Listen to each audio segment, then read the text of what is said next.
بسم الله الرحمن الرحيم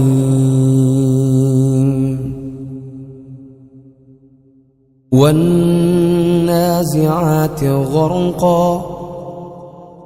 والناشطات نشطا والسابحات سبحا فالسابقات سبقا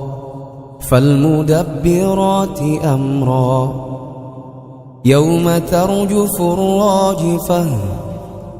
تتبعها الرادفة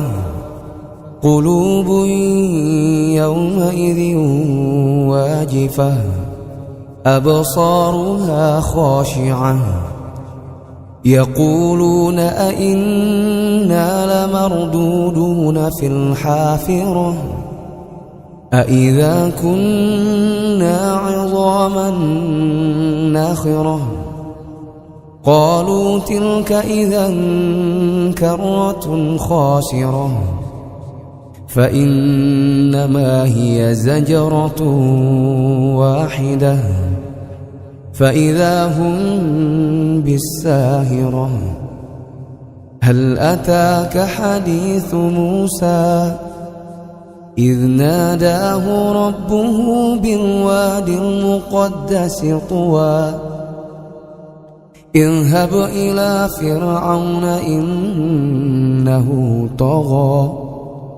فقل هل لك إلى أن تزكى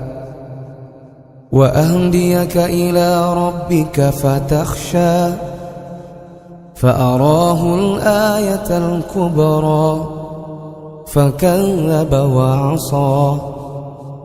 ثم أدبر يسعى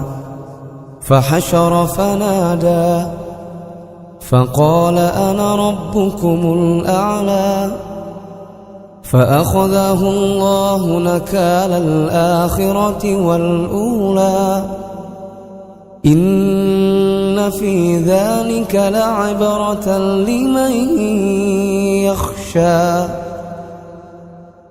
أأنتم أشد خلقا أم السماء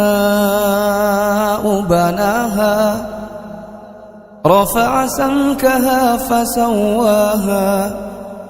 وأغطش ليلها وأخرج ضحاها والأرض بعد ذلك دحاها أخرج منها ماءها ومرعاها والجبال أرساها متاعا لكم ولأنعامكم فإذا جاءت الطامة الكبرى يوم يتذكر الإنسان ما سعى وبرزت الجحيم لمن يرى فأما من طغى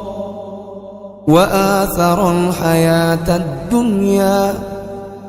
فإن الجحيم هي المأوى وأما من خاف مقام ربه ونهى النفس عن الهوى فإن الجنة هي المأوى